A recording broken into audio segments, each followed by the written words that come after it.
we chat. doing? How are you doing after Vegas? Girl, girl, girl. If you didn't know, guys, Lyric went to Vegas for WrestleMania. No, I didn't go for WrestleMania. Please She don't tell did. me. Yes, she did. Please don't Yep. tell people that. She spent $2,000 Girl, I don't even have $2,000. on a Triple H meet and greet.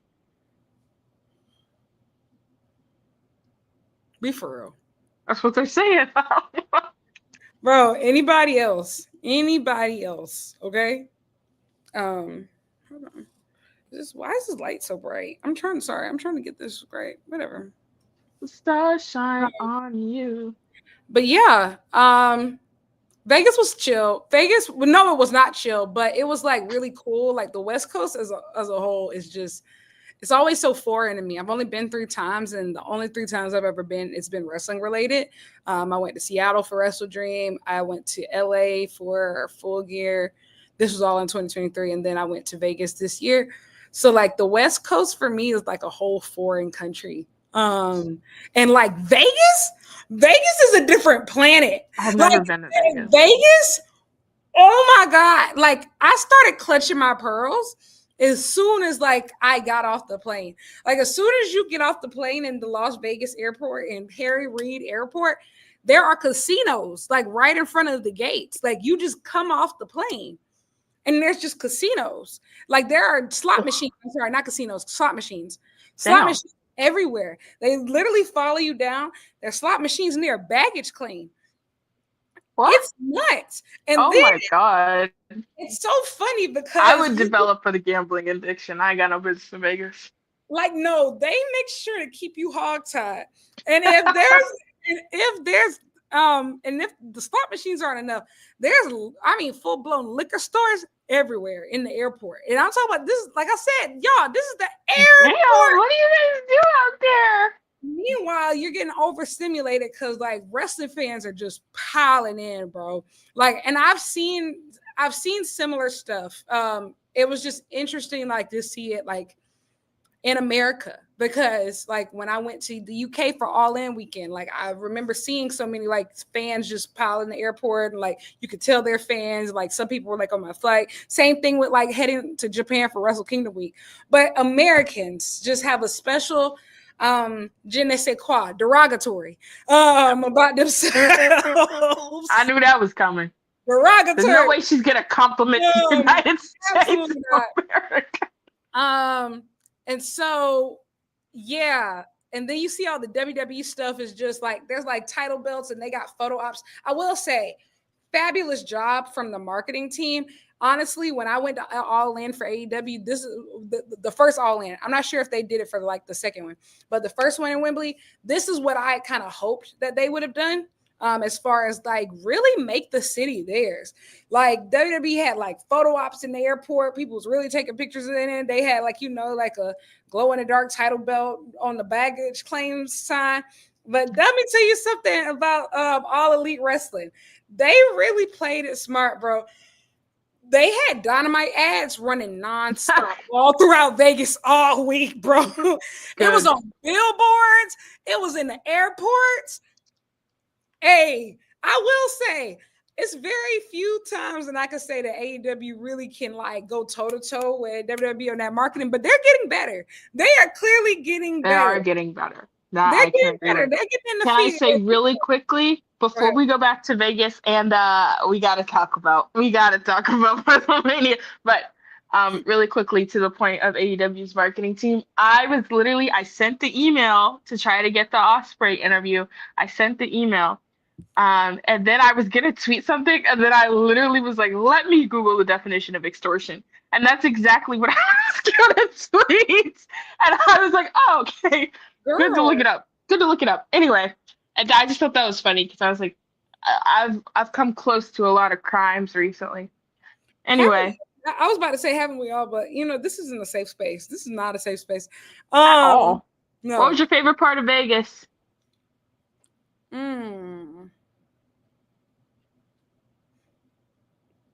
The food was really good, but I don't think that was my favorite part. You know what? You want to know what's really my favorite part is, I will say, that might be the highest concentration of female wrestling fans I've ever seen. Oh, that's cool. It still wasn't like obviously like 50-50, but that was probably the one highest by one. And it was really cool. And I will say, I would like this to come to AEW culture because, like, you know, it's very similar as far as like pay-per-views and like having that type of structure and destination cities. The like Bad Bitches was really out for WrestleMania. Like, they doing real bad bitch stuff. Like, they having events, they're linking up, they having girls trips. Like, you know, like that happens somewhat in AEW culture. But I think too, like, not really. I mean, I can say somewhat just because like I've done it myself, you know, several times. But not on the same, like I feel like it's just nowhere near the same level. No. It's not like, it's very much so on a personal level. It's not that's what I was gonna say. It's not like an organized thing. And I feel like maybe we should do that. Yes. That's why I was gonna talk to you after this, but about we need to talk about that. Like for like All In or something. Like let's do something fun, like karaoke or something. Like, oh my god, I feel like we could do something fun. And I think also too, it's not even just like a gender parties thing. For Hangman. Yes, it's also an age thing, you know. Like, I think it's also an age thing. Like, wrestling fans need to be around wrestling fans who are their age. And I know I do, because I'm so tired. I know I tweeted this today. Somebody was just like, you wouldn't have survived the Attitude Era. No shit, Sherlock. I was born in 1998. And I was born in 2002. Babe, we weren't meant to. Okay. And you know what's funny when people say stuff like that? Like, okay, and you wouldn't survive a day on Archive of Our Own. We all have our things. But also, like, here's the thing. People get so offended nowadays. People are so soft nowadays. It sounds like you're offended by people being offended. So what does that make you? Yeah. Anyway. Yeah, no, I completely agree. So, like, that's so funny. But I just think, like, typically, I loved seeing so many, like, women, specifically through the age of, like, 18 and, like, 30, really getting to it. Like, shout out to Wrestling Wind Down. I was so proud of Lo. Like, when I say going to, like, the West Coast Pro Show, she had her banner up as well as a sponsor. Then I go to a meetup. She having this circa. She had a brunch on Sunday, and I couldn't go because, like, obviously I came home on I left like late Saturday night. That's not true. She was there for WrestleMania. Please don't lie to these people, man. She gave Travis Scott the cue. I like literally hate Travis Scott. That's the crazy thing. You know what? Oh, sorry. I was going to start talking about that real quick. Yeah, I just wanted to say, like, shout out to the girls. I saw so many like really cool stuff. Like, I just saw so much real inspiring things. Like, I will say, like, I'm still early enough. I would say I'm seasoned as a wrestling fan, but as a wrestling like creator, writer, whatever, I feel like I'm still fairly new in a lot of ways. Like, I just hit 2 years. And so when I go to stuff like Wrestle Kingdom Week or Mania Week, a lot of it is honestly just the research. Like, I love seeing like how other people have really like built like themselves up. And even too is like a lot of people that, you know, I met when I first started, and like watching each other grow. Like, it was just really, really cool. Like, just really awesome. And that's why I think that's why I think this show is important. I'm really glad that we do this show. I hate doing this show. You're a liar. I hate every single part of it. I don't even watch All Elite Wrestling. Okay? Well, I almost did it, but on a show that had Kenny Omega, Konosuke Takeshita, and Hangman Page. You're lying. Wait. Yeah, I'm straight to my teeth, baby. Let's talk about Konosuke Takeshita, because you met my man. But you want to know what happened? You and everybody else. Everybody on my fucking timeline is like, me and the Alpha. Like, god damn, back up. No, Dani, I need to tell you exactly how this happened. So, like I said, my flight took off at 10:38 p.m. So, like, on Saturday.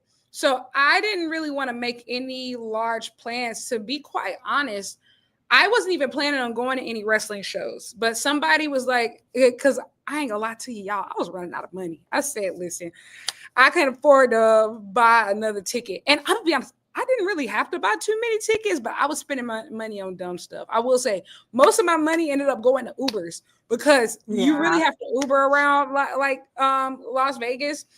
And it gets expensive, especially on a crazy weekend like this. Yeah, I'm sure.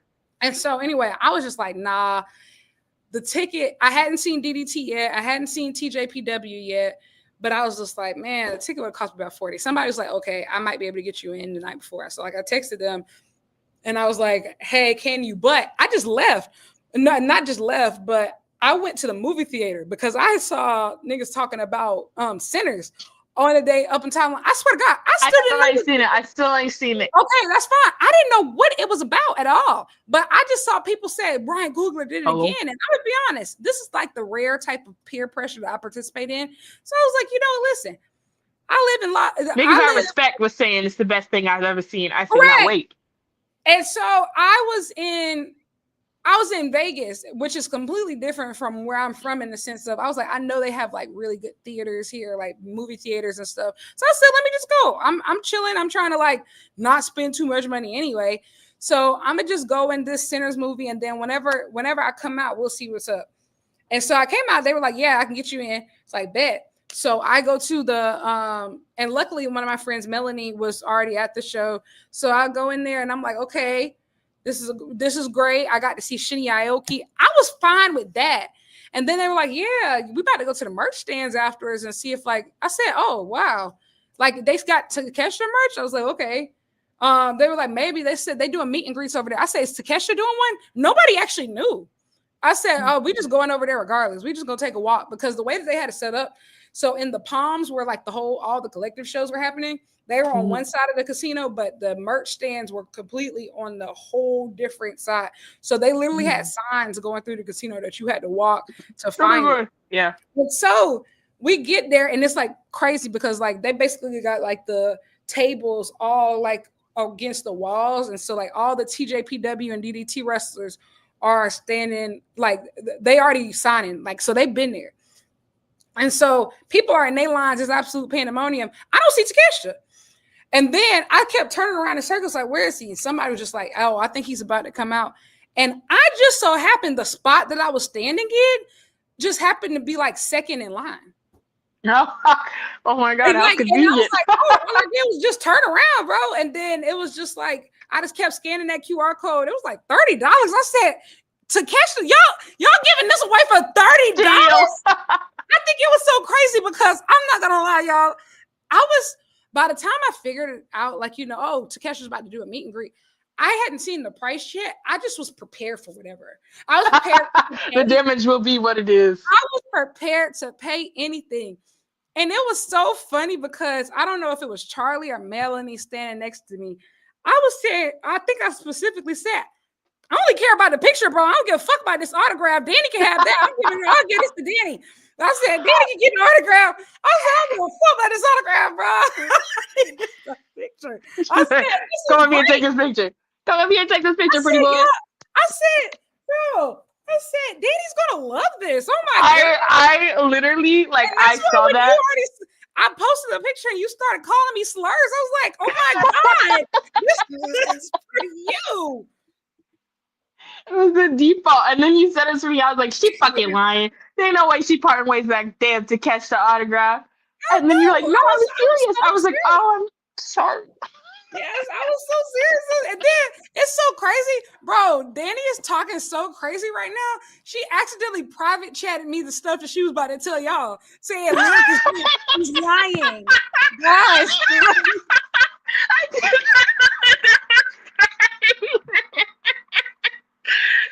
Chat with everybody in the stream. She's rich. She's lying. Guys, I've been getting real swole on accident. Don't judge. Do you see? And it's so crazy. Everybody who was with me at that point, they specifically heard me say, oh my gosh, I'm about to get Dani this autograph whole time. Slur. will apologize for my default setting being isms. I from the bottom of my heart, I was like, why the fuck is everybody named Mama mean Takesha? Everybody you could fucking think of. Your pictures to catch the autograph. I was like, this is my 14th reason. This is, and then I saw yours and I was like, because I just knew you were gonna come back and be like, guess who I met? So my sincerest apologies for presuming that you were anything but pure of heart. I'll hold that one. I said, oh, it's so funny though. I got to give a shout out to like everybody who was there, because everybody was there with so many people who I've seen on Twitter before be like, yeah, nah, that was where like the real fed batters was at that GCW versus TJPW versus DDT show. I will say the real fed batters were all really there, because like that show was smack dab in the middle of WrestleMania. And you can tell, because if you were on the timeline at that point, you got like two different like experiences. Yeah. Everybody's tweeting like two completely different experiences right then. And to that end, I just have to say really quickly, WrestleMania was, well, first, let me give a shout out to the girls always. Io, Bianca, and oh girl, you get Slade Booth's house down.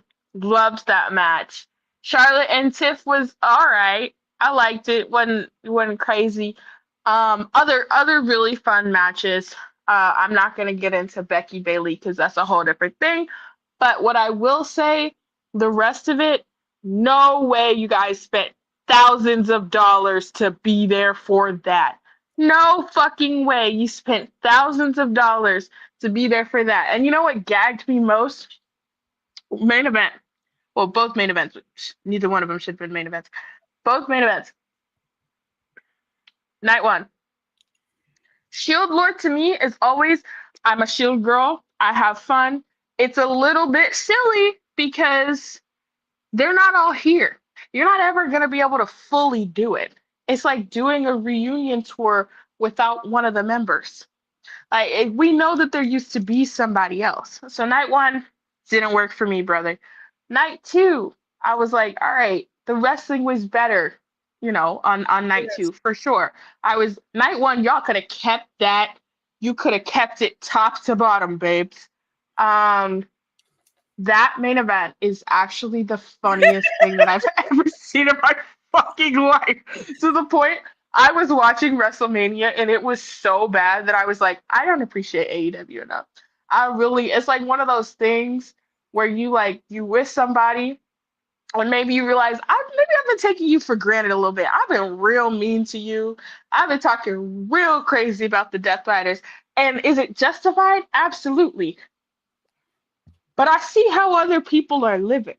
I see the lives and the doors that are closed. Ushers, close the doors for other people. I literally was watching WrestleMania and I was like, this is so bad.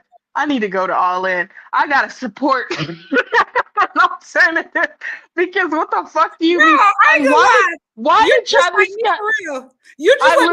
That was like my turning point. I was like, WrestleMania was so bad. I have got to support AEW. So this was Dynamite. I really needed it to be good, but really quickly, WrestleMania 19 main event. Not only Travis Scott interference, no Rock. Travis Scott took so long.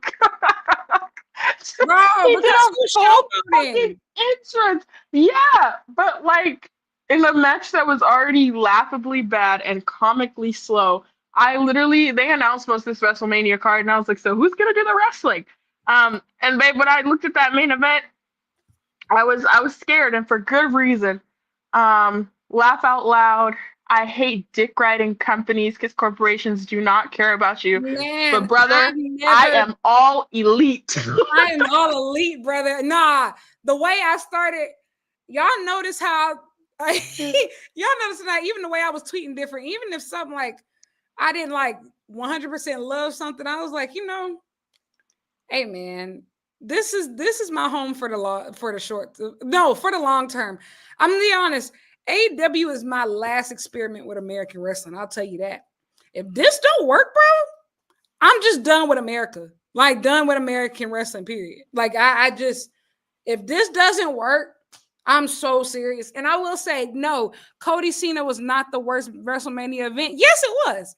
No, and I think we need to say, I think we've had some terrible ones, but the thing is, no, we've had some terrible ones, but we went into it expecting it to be terrible. We went expecting it to be terrible. So it hurt less. It hurt less.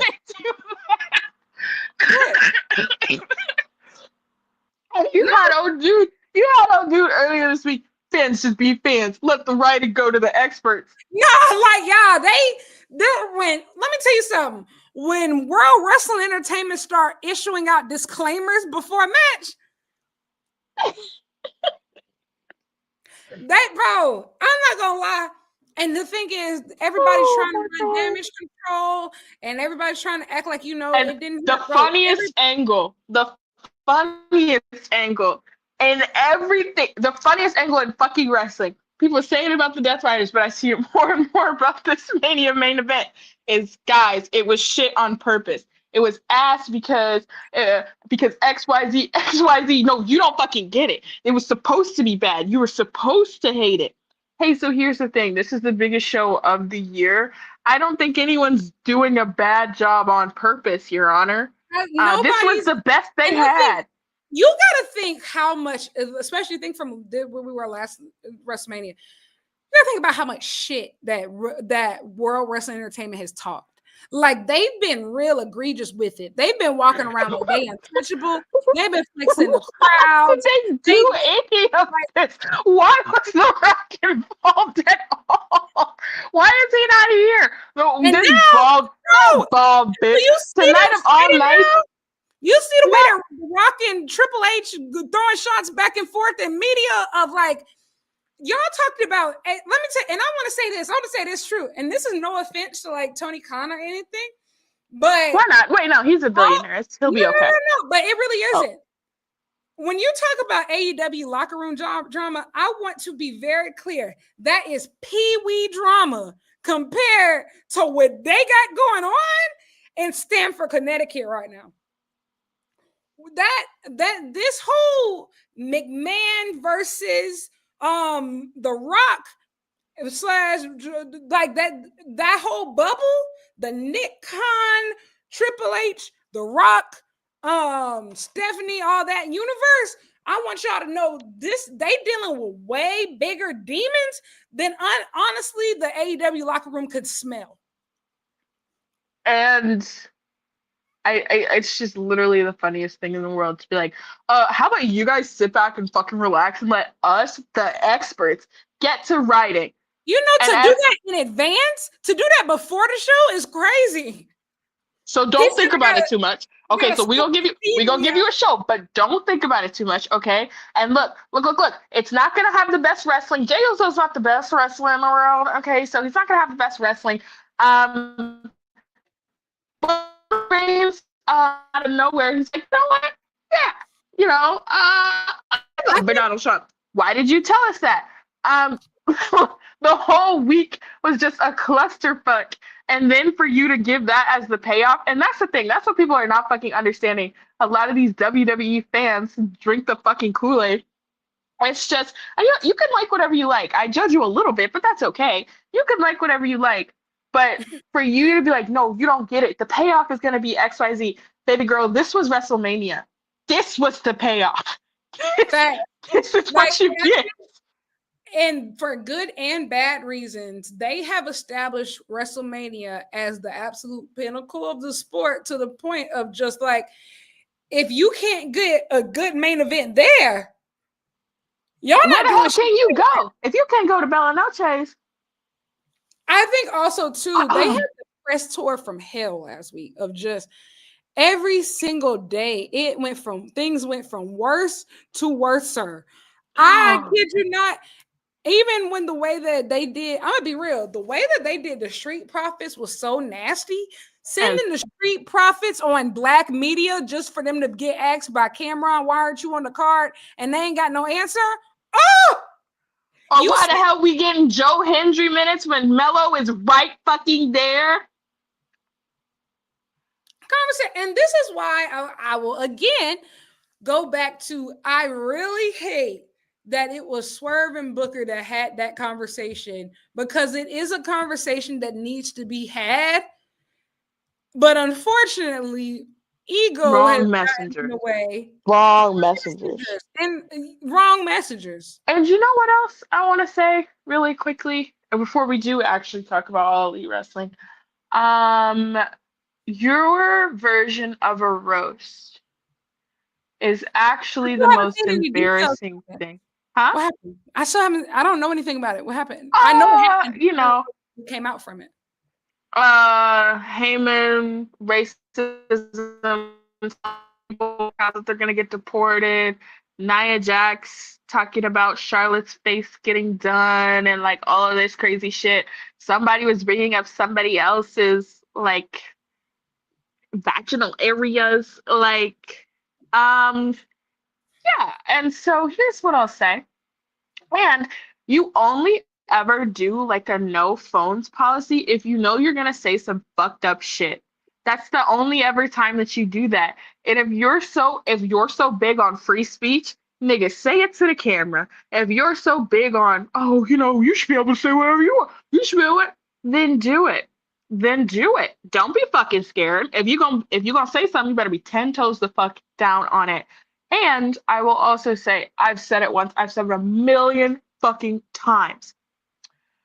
If you cannot be funny without being sexist, racist, homophobic, xenophobic,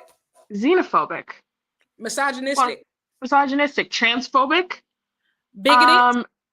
Yeah, if you can't do it without that, you're actually not fucking funny at all. And you bring the same amount of value to Earth as well.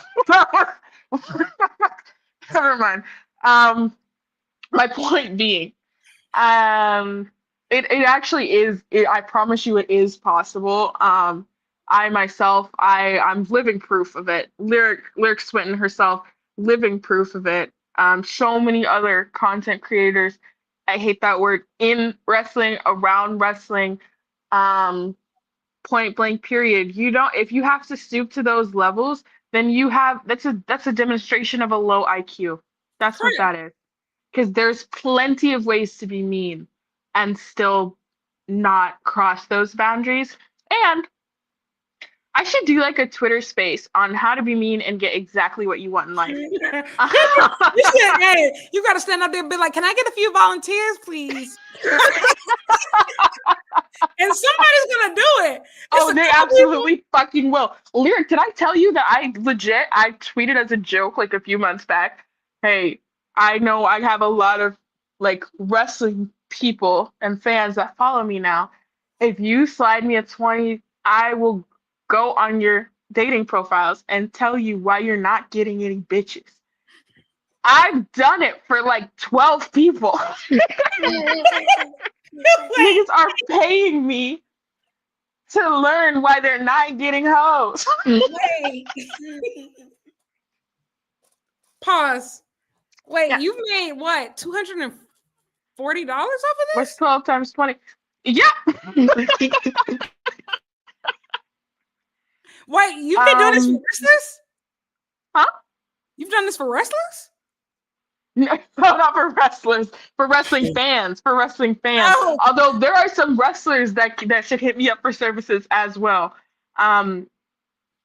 Yes, guys, I'm dead the fuck serious.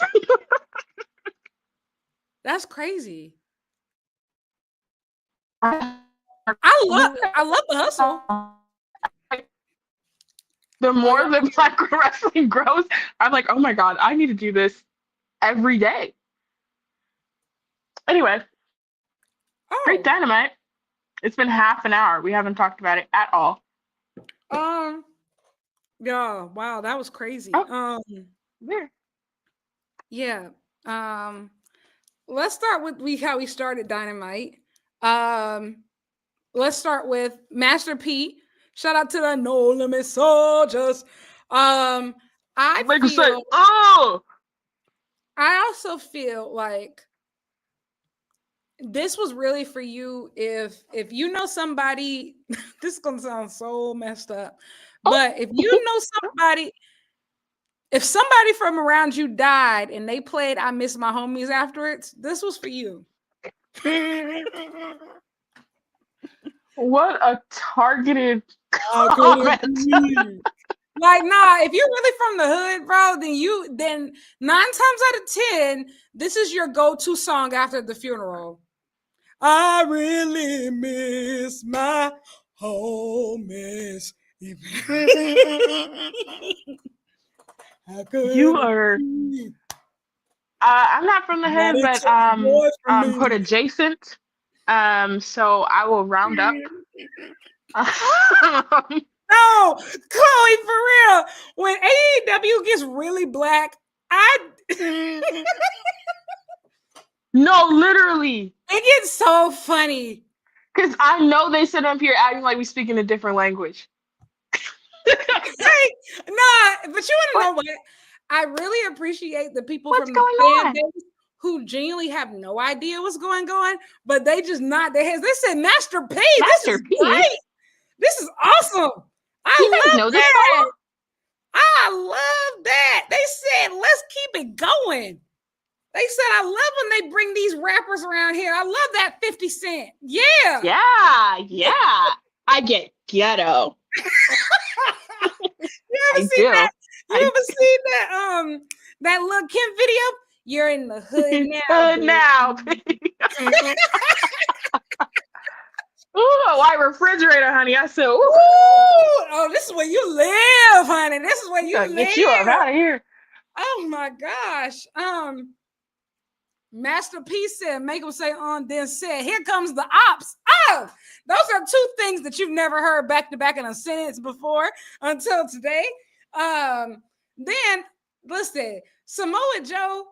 Never mind. I was about to say something so inflammatory. No, I can't. But I'll tell you after. Okay. Do you think that beforehand, Katsuyori Shibata knew who Master P was?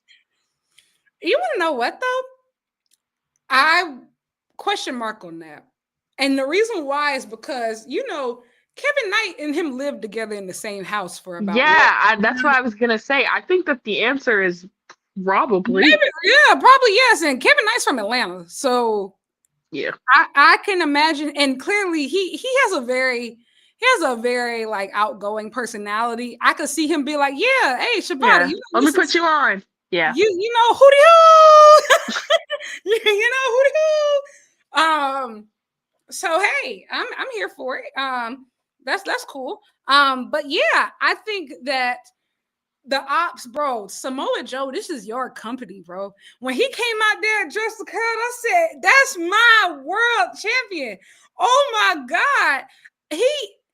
I just feel like at this point, Samoa Joe and Christian, they just get rotated every 8 months, 6 to 8 months to a different title picture in AEW and be like, fix this. And then like they rotate out like, every 6 to 8 months and be like, fix this, because the amount of belts that Samoa Joe has been responsible for rehabilitating is actually insane. Belt restorer. Like we appreciate you. You know what? The belt redeemer. We need to put one of these we need to like actually make stick. But this was crazy. I will say, Hook, thanks for coming. I heard you got casted in a movie. I love that for you. Good for you. I love that for you. But this right here, this is the configuration of the ops. This is where we are now. Hook, take your time on that movie. That's what I'll say. You soak up every minute of it, girl. Absolutely. You live, laugh, love it. You study up on it, and you take all of the movie roles that come to you. Yeah. Yeah, man. This is the perfect Hobbs. I'm gonna be honest. I think we need to start talking about it more. I think Hobbs is world champion material. I've said it for 2 years and nobody listened to me. You know what? And I realized it when I saw later in the show when I was watching like the Young Bucks versus Kevin Knight and Speedball match, and I said Kevin Knight should be the 3rd Black world champion.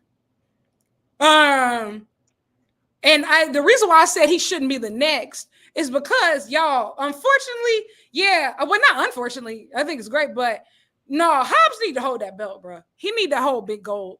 I see the vision. He's been in incredible shape. He's over with the crowds. This was the perfect move. Incredible. Like, absolutely incredible. I'm really, really glad they went this route for him because I don't want to say that the vision was unclear with him, but this is just a seamless fit. Absolutely. And it makes every guy, like, I said this, I tweeted this, but after, like, we get deeper in the segment, like, you know, Death Riders come out, then the Bucks come out, and then Kenny and Swerve come out. At the end, when it was just Kenny, Swerve, Joe, Shibata, and Hobbs in that ring, I was genuinely speechless. I said, oh my gosh, look at this aura. I said that was an aura off. And Hobbs looked right at home with the rest of them. You know what I will say, though? Do I think that the segment was good? No. Do I think Samoa Joe is good and legitimizes everything that he does? Absolutely. But I honestly think that AEW is at its best when it's a little bit unbearable. When it is just a little bit too cringy, that's where you own and operate, baby girl. And you know what I like to call that? Kenny Omega. You know what? And I also like, too, that they didn't make Kenny talk this week.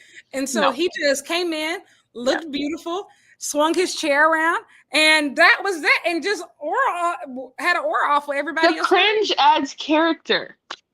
Yeah. Yeah.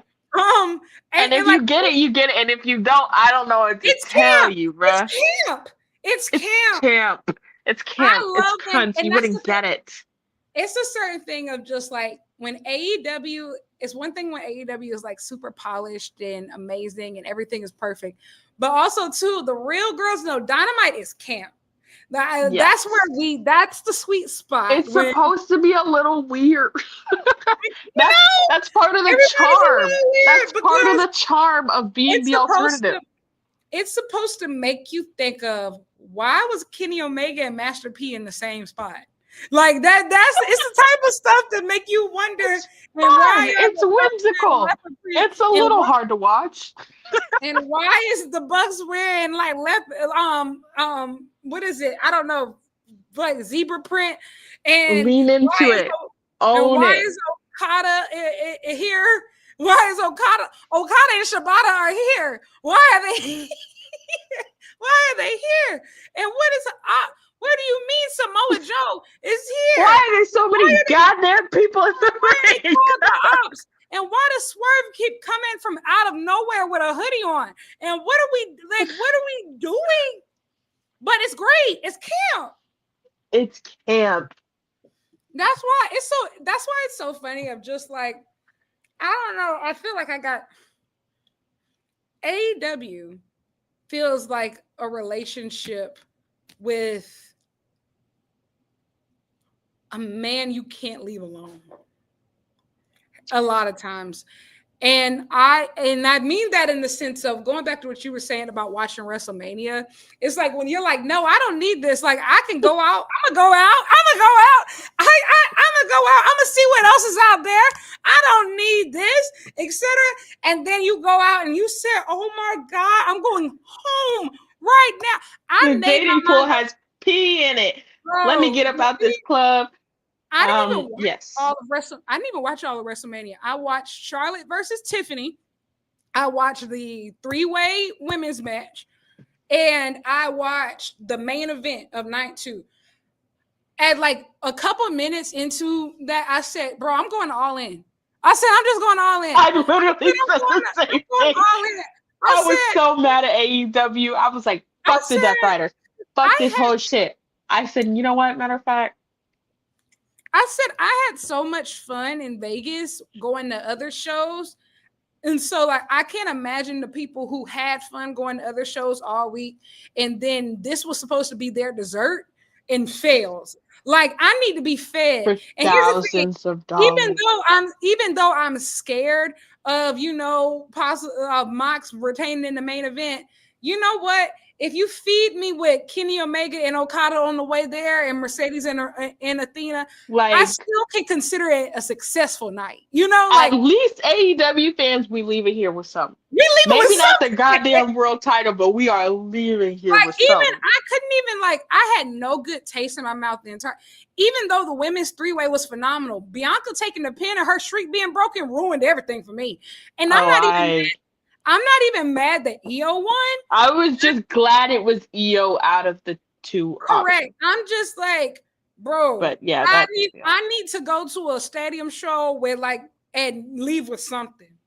I need to leave with something. Okay. Hey, Chloe said, WrestleMania broke me. I woke up Monday and bought my StarCast ticket. Hey. I know that's right.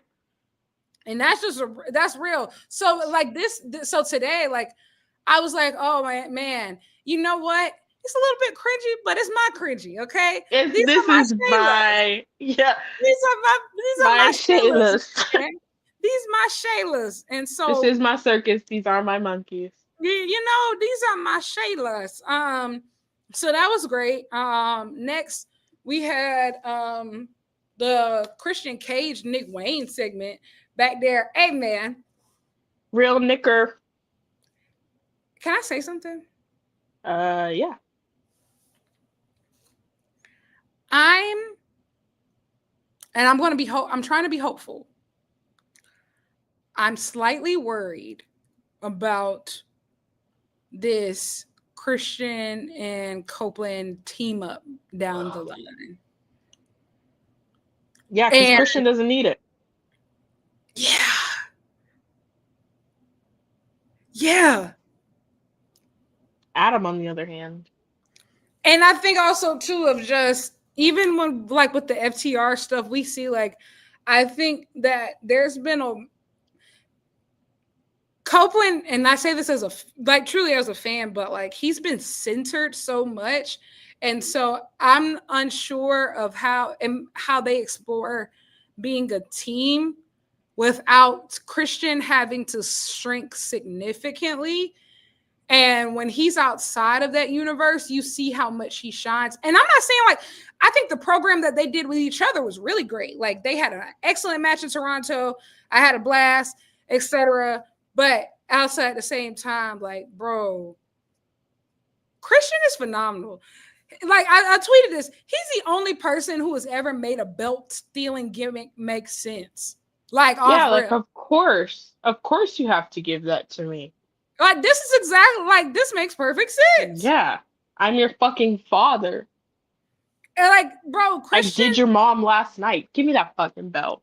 I think that's also, it goes back to one of those things that we're talking about, heels who know how to get heat without being, like, a bigot. Like, Christian is a real hater. Yes. Christian Cage, I mean, is a real hater. Like, when you were talking about, like, you said, well-researched. Like, I think you tweeted, you were saying, like, tell her why, you know, her mom hates her. She went no contact and stuff like. That's the type of stuff that Chris should be doing. Like, let's get to the root of it. Talk about how you go home to an empty home every night. Talk to them about how you're lonely, and you hate your life, and you're depressed, and your only friend. And actually, maybe nobody loved you from the jump. Maybe you were conceived on accident, and as a result, you've been paying for it for the rest of your life. You know, and it's one of those things. It goes back to how I feel about a lot of stuff in AEW. It might not be bad, quote unquote, yet, like, you know, but it feels like the trajectory that a lot of people are going on.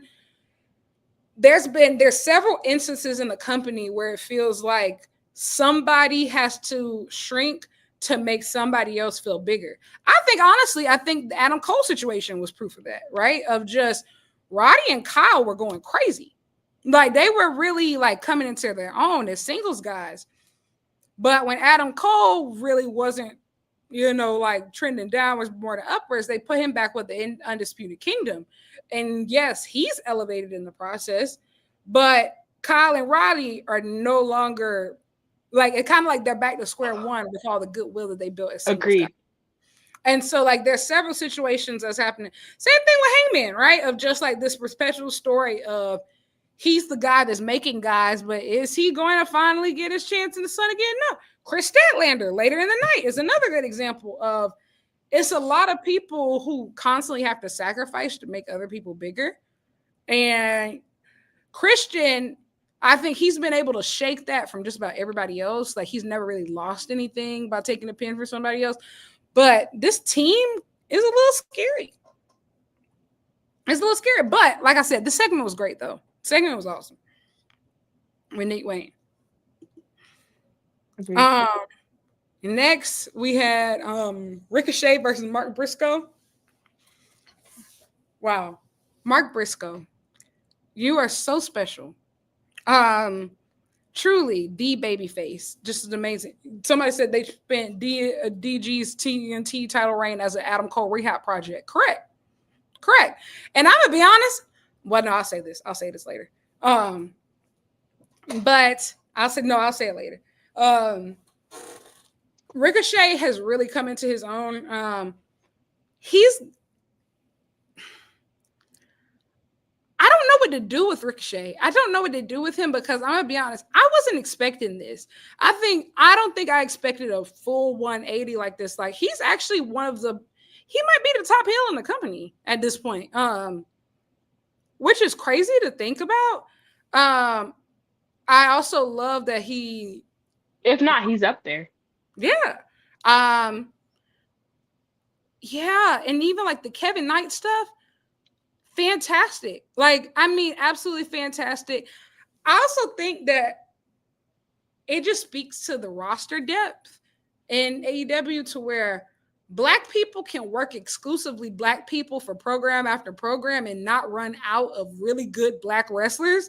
And they can work with the non-Black wrestlers too and still be really good wrestlers. That's crazy. Nigga shit. Oh, who would have thought? Yes. Triple H's worst nightmare. Oh my God. I know I promise he see color. That jump scare. He does. But that was great. And I think even too of just they built Kevin Knight into a star. And I mean, he was already a star for people who had been watching him before. Even like the way he came in, stepping on the scissors, like really great timing of letting moments breathe. That I thought was really great. And I'll be honest. Daniel Garcia. It's time to have some conversations. And I'm going to be honest. I'm not saying it's over. I don't believe Hey. Yeah. I don't believe it's over. Go ahead. I was just saying. However, buddy, pal, friend, you made your re-signing the talk of the town. And we have seen at least two people in your age group lap you. Here's what I will say. Here's what I will say in DG's defense, because that's my man. For a lot of reasons, but I think that Daniel Garcia from the jump has been put in a position, in infantilizing position. I agree. They act like Daniel Garcia cannot be a standalone grown man wrestler himself. And this has been an issue for him since he joined AEW from the beginning.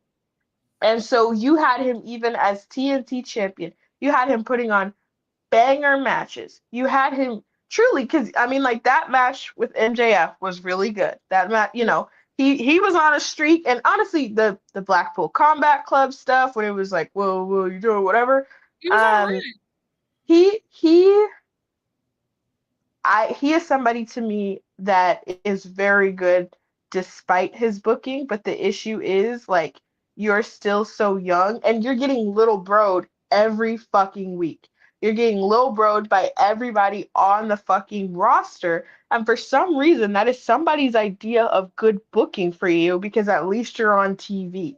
Um, and so I've been very upset by it because I really thought that this TNT title reign might be different for him and it might be his first opportunity to stand on his own 2 feet. There's a difference between having friends and having a faction and feeling like you always need to call your dads when you're in deep shit because that's what it feels like. He gets treated like a child in each and every feud. Um, Absolutely. And I and was, oh, it's go an ahead. uphill battle for him. No, it's an uphill battle for him. Um, and I empathize with that. That's all. Yeah, I do think a lot of it is on booking, but I will also be honest and say like I think that he's had some really good matches. Really good matches. Um since the TNT title and honestly since he resigned. But I can't I think I'd be lying if I said that I've seen like those original a lot of that original fire in a lot of his performances that we saw early on, like especially like during some of the BCs and stuff. And hey, part of it is probably like the opponents that he's been given to work are like the lack of a few to like like sink his teeth into. But the thing is right now is like I feel like a lot of things go into it, but I don't with everybody on the roster being so good and like you even have guys like Kyle Fletcher and like Kevin Knight, they're not exactly quite yet in a feud or anything yet, but the performances are just so eye catching and eye grabbing that it's just so I undeniable. 100% agree. Yeah. I think that you need to throw DG in with them. Stop having Yes, DG I in these agree. random fucking feuds and this why are you involved in FTR lore? Why are you always being pulled into some random shit? Why is Adam Cole get to little bro you week after fucking week? Let him let him compete with his age mates, let him demonstrate what he has. And I think I honestly, when Kevin Knight's music first hit, I was like, oh my God, that's DG's music. Yes, DG versus Ricochet. This will be interesting because Ricochet is operating at such a level right now that you're going to have to see something else out of DG. Correct. You're going to have to see some fire out of DG. So when it was Kevin Knight, I was like, oh, good for him. But I didn't really have any doubts about you or like, you're doing well right now. I really, really was like, oh, this is a great opportunity for Diana Garcia. And then that's not what it was.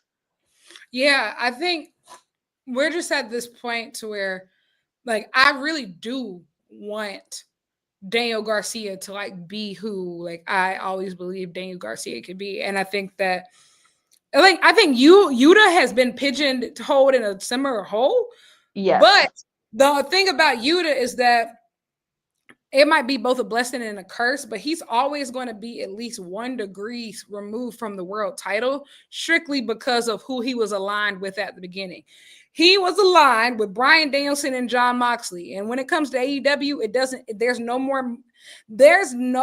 more of a solid foundation than that. Like, as long as them niggas like you and they You're love all him, right. you gonna always like the second You that they got a decide to spot make here. the You second got they a decide spot to here. make him a top guy, it's gonna happen for you to whether But he ready I for it or don't have as much I don't have as much interest in that for you as I do DG. not. I agree. I And feel that's like why honestly, first. the demon has been sleep in Yuta way longer than it's been sleep in DG. I agree. But like I said, it's a blessing and a curse because he's also stuck in the same position. And I'm gonna be honest, I think it's harder for Yuta to get out of where he is just because of what Mox and Danielson are. Probably, yeah. Yeah, correct. Um, and so I do think there's actually more flexibility for Daniel Garcia to come out of like this hump that he's in. But I think that like as far as young guys, I think they've come in like different generations, right? Like you had the original 4 pillars, and then like you had that Daniel Garcia, Lee Moriarty, Lee Johnson, Wheeler Yuta class, which is still kind of, honestly hit or miss. In a lot of ways, I feel like they're only just now, in a lot of ways, all starting to get opportunities, which is a whole other conversation. And then you have like this new class of like that. I would say honestly it's crazy to think about, but the Fletcher Knight Takeshita class, which is basically all these young guys who either came from over in Japan. Yeah, all these young guys who came over from over in Japan, they're all under 30 and they're all freaks of nature. Yeah. And I'm going to be honest, this is the best crazy lineup. This is who's next after like this, after the Hangman, Ospreay, MJF, Swerve, that group of top guys. I'm gonna be honest, those 3 skipped the line. I agree. And especially the way that things are going right now, because ask yourself, right?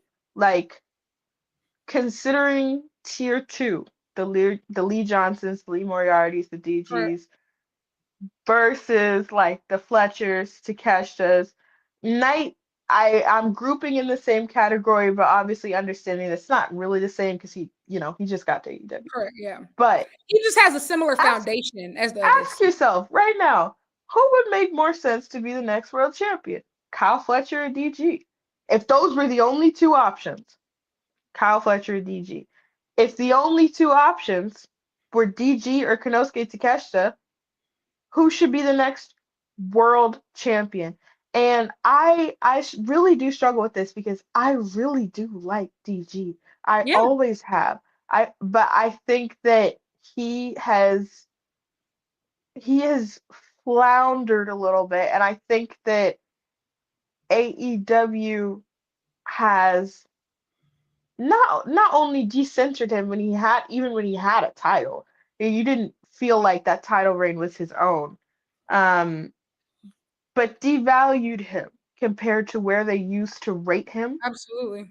Within their own roster, and I have all the faith in the world that we can get it back, but we can't let it go on for too long because then people start to lose the vision. I see the vision, DG. I'm right there with you, girl. I think also too, it's so crazy, but how do I say this?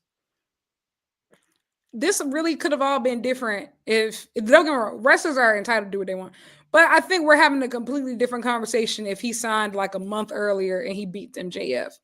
And I think that is honestly what's been missing, because the thing is, yeah, he ended up winning the TNT championship, but he hasn't really beat any top guys. And as we've seen, that's the way to become a top guy. Like, you have to really beat somebody. And I think like his foundation ever since was shaky because they didn't capitalize in that moment. 1,000,000%. And I understand, but here's the thing. At the time, I understand why they didn't capitalize at that point, because you didn't know if he was going to stick around. And now, would it have been nice to be just a sign of good faith and really just put him over anyway? Yes, but that's not wrestling. That's not how it works. Not in this competitive But I also don't think that he would be any better off in WWE right now. No, he'd be worse. He would be worse off. And you got to think. The thing is, now for like the incomers in WWE, especially like NXT specifically, it's one thing if like there's a shortage on top male talent. So like it's one thing if you go in and you were going in NXT into the North American title picture and you're up against like the future in the like, Trick and Javon Evans and those guys. But they've now had to be uplifted to the NXT championship picture. So guess who you would be facing? DG's competition for where he would be slotted in immediately. Your competition is Ricky Starks and Ethan Page. You fighting the same people It's the same. that Yeah, you used to beat over here. girl, that's AEW Dark. What is the point? But I think, And and Lexus yeah, King. yeah. Anyway, any fucking ways. Yeah, that's just my little 2 cents on DG. I want the demon back, and I honestly, we saw it in the MJF feud. We saw it with all the shit with Danielson. The issue with that is though, like Danielson's not here anymore. He's not here anymore. And so to everybody that was watching, do we know and remember how all of that made us feel? Yes. How far does that, how many years does that give you? How far does that take us, as far as our sentiment towards you? But I'll wrap it up so we can move on. But yeah, DG, I believe in you, girl. Also, someone gave us a compliment, and I will read each and every compliment on here because but someone said we're their favorite post show and that we're hilarious, which is literally Thank so you. nice. I've never told a joke in my life, so it means a lot that it's my first day and you would say something like that. Thank you. Anyway, Somebody said that FTR needs a babyface to go up against. I will be honest. I don't I care what actually, FTR needs. Oh, I actually enjoyed the FTR heel stuff. It feels much more natural than my wife, my daughter. Um,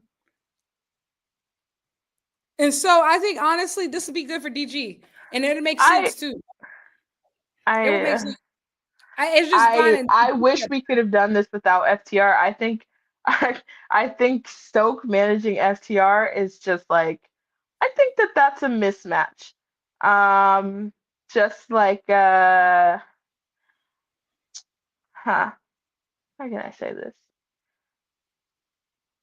I think it's a mismatch. Um And I honestly think that I think that DG could have done well with just him and Stoke as a pairing right now. I think that DG and Stoke, like going crazy, talking about how DG's been disrespected, talking about all this crazy shit, would have been a full reset for just him. Um, I I'm gonna be honest. I don't have any conclusive feelings on it yet. I think from what I saw tonight, I am intrigued to know what's next. And I think the reason why is because one, Stokely just being back on TV is fresh. And Welcome back, Big Stoke. I think also two, FTR is like from an accolade perspective, the type of talent, the type of top talent that is I do expect Stokely to manage. And then three, I also think that a lot of a lot of wrestlers will use like beating on legends and knocking them out for heel heat, but I think that when FTR does it, it really does hit differently because they made their entire babyface run. Not even just their babyface run, even like when they were heels originally. They make their entire gimmick about we honor the legends of the past and we love rock and roll express and so when they beat on them niggas, I actually you have my attention because you've literally built your entire personality about around the fact that you watched wrestling before 1997. And so I get where you're coming from. At least for now, like I'm intrigued. I'll be honest, I'm intrigued. I'm intrigued for now, and I'm gonna be honest. I'm not sure if I see DG and Stokely making sense. Like I just don't. I don't see. I didn't I see. I think that what DG needs right now is some fire. What DG needs right now is something to heat him back up, something to remind him who the fuck he is. I And agree. because I honestly I think the way that you've been booked, I don't think that you believe it right now. Like no. I honestly think that I I would let him grab that tag rope, but I think he needs to align himself with somebody that he could legitimately have like a real feud with. Not Yuta, somebody like it would be great if he could actually like properly feud with like a Kyle Fletcher, or I think DG would have honestly made sense for the Don Callis family. But they don't added too many people now. That's not happening. They added way too many people in. So I think that he just needs to be thrown in the pond with people in his age group. Like see. I don't want him. I don't know how this turned into Daniel Garcia's fantasy booking, but because we gotta help I him. don't. I don't want. Yeah, that's my girl. Let her get up. Let her get up. I don't want him in another situation where it looks like he can't stand Hey, on his own 2 feet. this is real. Honestly, and I was just about to say this. He needs to I know he's always wanted to do a real run in New Japan and a Japan run. I think now's the time. I think he needs like a I real agree. yeah, now's the time. I think He it would be mutually beneficial, actually. and honestly, I wouldn't wait until the G1. I think I think he could go down right now. I wouldn't put him in the G1, but no. anyway, what was next? Because I Sorry. do have to go at midnight because I'm Yes. lame. But We were talking about we were talking about FT. I also want to say, Stokely Hathaway, watch your mouth. When he got up there and started talking about why can't FTR do everybody else do what they want? Said Hangman out here committing arson. Hey. what you say me for? Well, DG would have been a good fit for the ops. He would have. If he was the original member Instead of Hook? Hook, Yes. we're having a completely different conversation tonight. 100% agree. But unfortunately, yeah. Yeah. keep Hangman out your name out your mouth. I literally tweeted this, but like, oh my God, you commit one arson and no one will ever shut the fuck up about it. Okay, fine. One felony and you're a criminal. I cheat once on a nigga and I'm a cheater. Like, come on.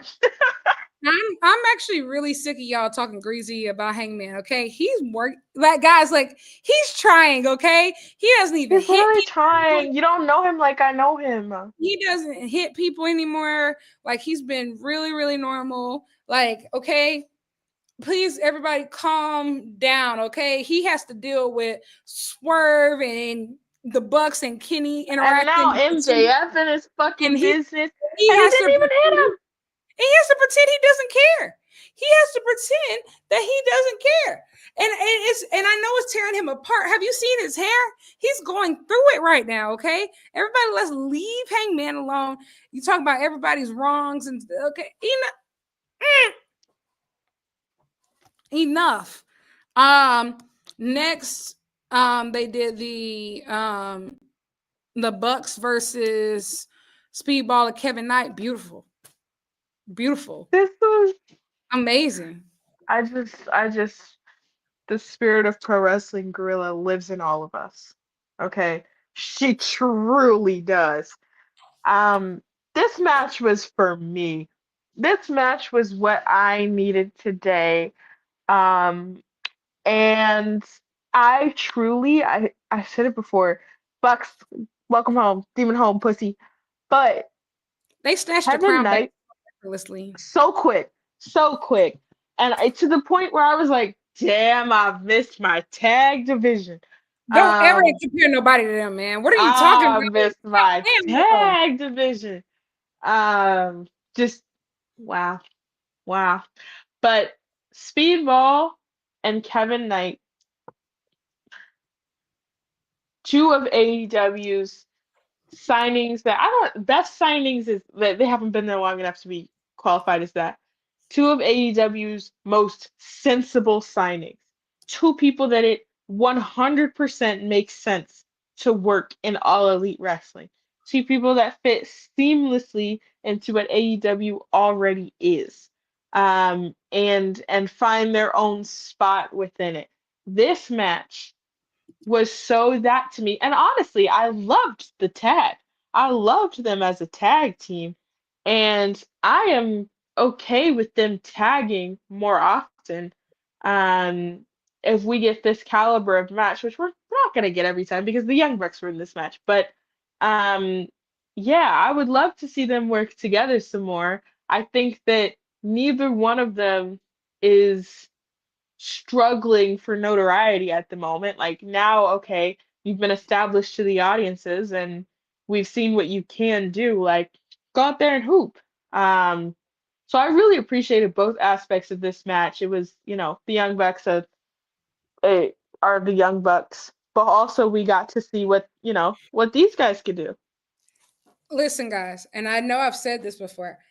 I genuinely like I felt like I was watching that match and seeing the future, and I genuinely think that Kevin Knight has the potential to be the guy one day.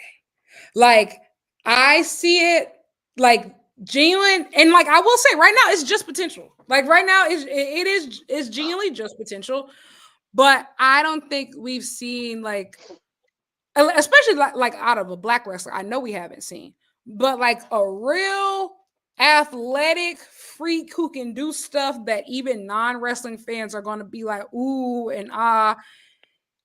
He has the same, he comes from the same type of roots that like our typical AEW favorite wrestlers come from, with like the dojo training. Like his foundation is solid.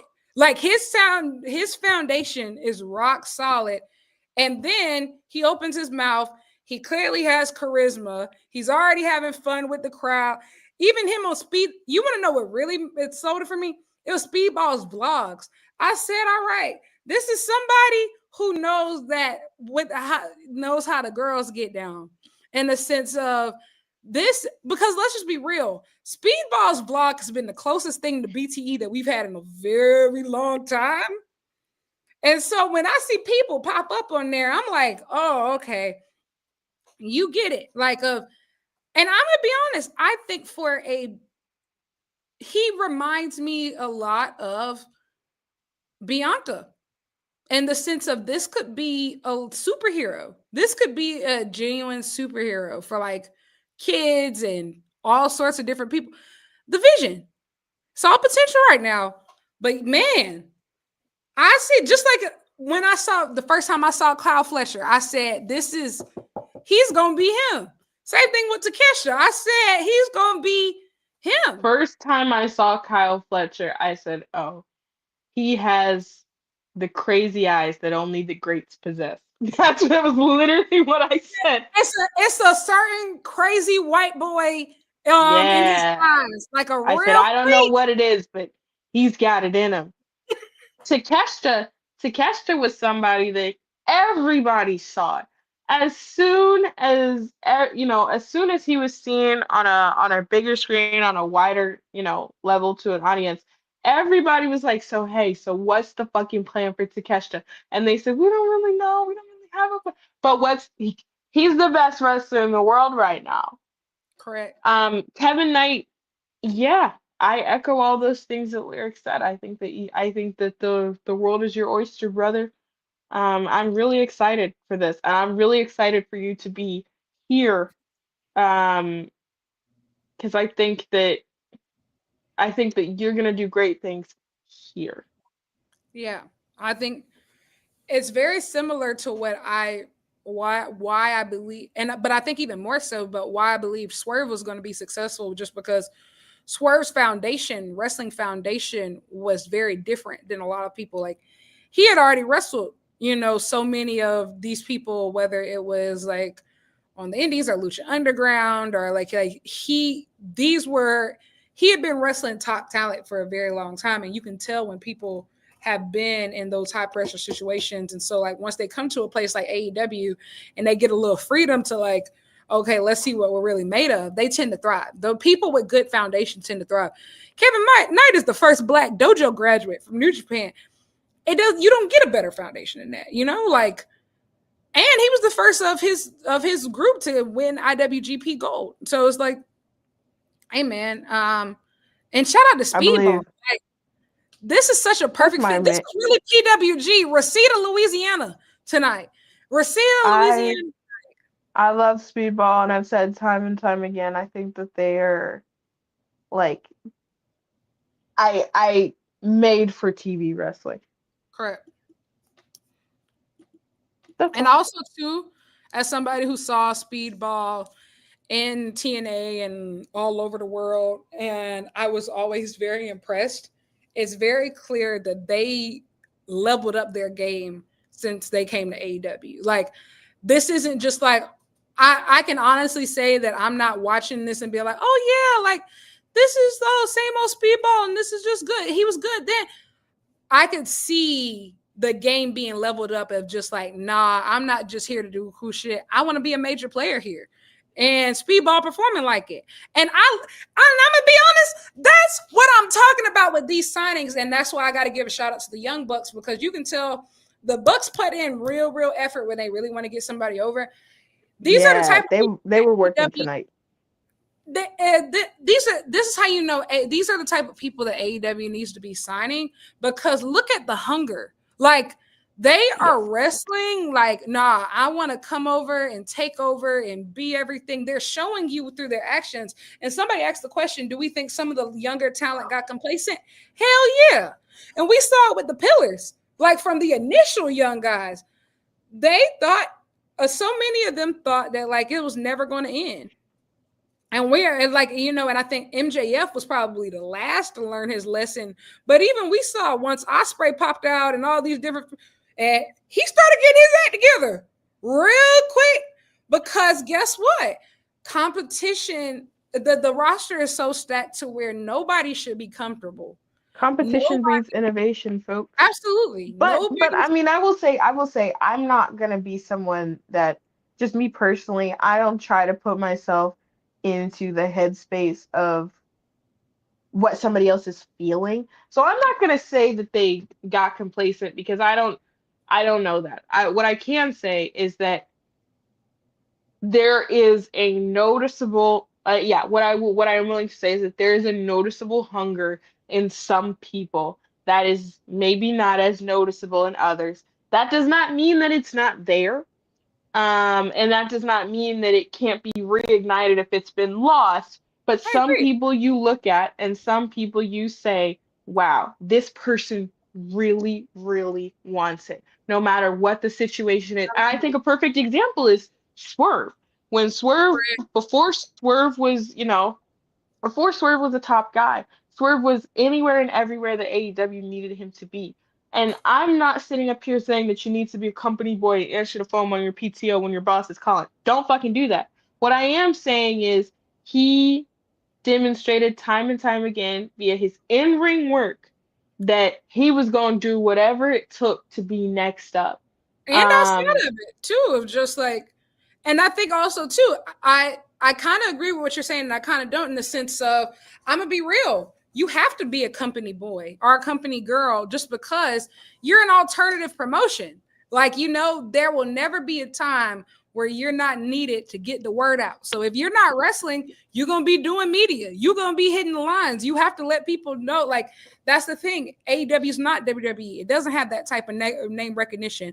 It's very similar in a sense, almost like New Japan in that sense of like, to be like a true top. Think about the stuff that Tanahashi and Hiromu are doing. Like, they wrestling every night. I don't disagree with you. I guess what I'm saying is, at the end of the day, everybody's still a human being with boundaries. Yes, correct. So if they call, like, who was it? Mox, or even like Darby. When Darby got hit by a bus and they were like, can you be here in, next week? I think it's a reasonable thing to say, no, I just got hit by a fucking bus. Yes. But his little bitch ass, went and did it anyway. Like, it was like, I'm still in the I don't think that you need to be doing those things. Is my point. He called them.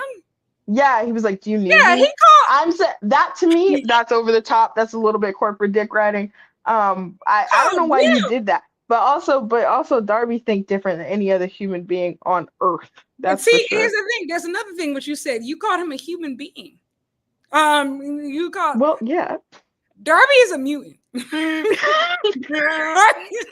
Definitely a mutant. He got the same spider bite as Peter Parker. Yeah, like Darby, I wouldn't even disrespect him like that and call him a human being, because that's so disrespectful. Like, that's so disrespectful. You're a mutant. And that's okay. Like, I've seen you come back from things that I've cried harder over a paper cuts. This is crazy. So wrong with him. And you know what's funny? I saw like I will never be someone who comments on people's bodies because that's fucking weird. What I will say is that Darby is climbing Everest, and somebody posted a picture and was like, "Oh my God, Darby Allin looks so different. Darby Allin looks jacked." I mean, as much as Darby Allin can look jacked, so just like It's I also kind of, mean, you know what it reminds me of? It's kind of like the Bucks getting jacked, like, because it's just like they're jacked like for them, but they're still for like, you, so, like, you know, and that's okay. Like, they were junior heavyweights for most of their career, you know, so like everybody's body type is different. It was just funny that everybody's like, "Oh my God, yeah, oh my God, Darby Allin is so big." I was like, Brody King would still choke him out with 2 pinkies. yeah, maybe he's Anyway, using 3 now. Ooh, woo. but yeah, that's how what I say. Yeah, the tag match was really good. The Bucks, hey man, you can say whatever you want about them, but when it comes to in between the ropes, they still the goats, man. I don't know what to tell you. Those are my goats. And the thing is, they took it back so casually. And I think the Especially fact when that they it care. happened, and the fact that it happened right after the FTR promo is just like, and here's the thing, I think that the FTR stuff was really good. It just wasn't the Young Bucks. It just wasn't the Bucks. Next, what was it? We had the MJ. Oh, Queen Aminata returned backstage, has an eliminator Welcome with home, Black Girl Wrestling. which was awesome. And then they followed that with a Hurt Syndicate segment, which makes me hope that it's time for the Queen to hurt people. I would love that. I've wanted I, that from the jump. and I think she fits. She has the perfect look, like of just she's regal. She carries herself like a queen, like of just you got to And be when the bell rings, she's vicious. a I think real she would demon. fit right in. And I think you have to really look expensive to fit in with the Hurt Syndicate. And Queen Aminata looks expensive, always. But she has to wear the suit. Can you imagine? That's what I want. Yes. Wow. She can. That's why she has to wear it. Yes. So we had the Hurt Syndicate and MJ. Hey man, and this is also this goes back to what we were saying earlier about there's different ways to get your point across without being sexist, misogynistic, etc. You noticed how this segment went perfectly fine.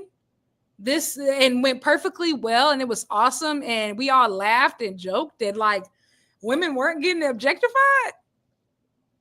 You see how easy that is? And this is one of those things to where like I've said this, I notice that MJF is really locked in, and I think he's doing really great work right now. But the biggest way to undo all that work is to result back to that low-hanging fruit. You're trying really hard. Keep trying. Like just keep thinking out the box. You can be yourself. You can be funny. You don't need to go to that low-hanging fruit. It's beneath you, and it's surely beneath the rest of us. It's genuinely unnecessary. It was really good. Like I really laughed. I really laughed. Really I think but I don't know if this should move him up or down on the Rob list, because I would move you up on the Rob list because okay, it looks like you're pretty easy to rob, you know, but down on the Rob list because you down 1 Corvette. It's so hard to make the decision because he did set himself up, but also at the same time, you know. So I think the final decision, I think you have to move up on the Rob list. Yeah. That was really easy. I'm sure that you got more where that came from. Yeah, but this has been really good, really funny. And I will say, this is a pairing that I never expected to go together, MJF and the Hurt Syndicate, but it works really well. And I'm actually now excited to see what happens. It seems like they're going to do Lashley versus MJF at All In. That's what it feels like. but I'm also interested to see who would be defending the tag belts at that point. Unless like the Hurt Syndicate lose the tag belts at Double or Nothing, which is also fine with me. Yeah. Or unless MVP or somebody, or maybe their new member wrestles on Lashley's behalf at All In. Who knows? I don't know how they're going to do it, but I'm interested. I'm down for the ride. Next, we had, Hangman and MJF arguing backstage again. Listen,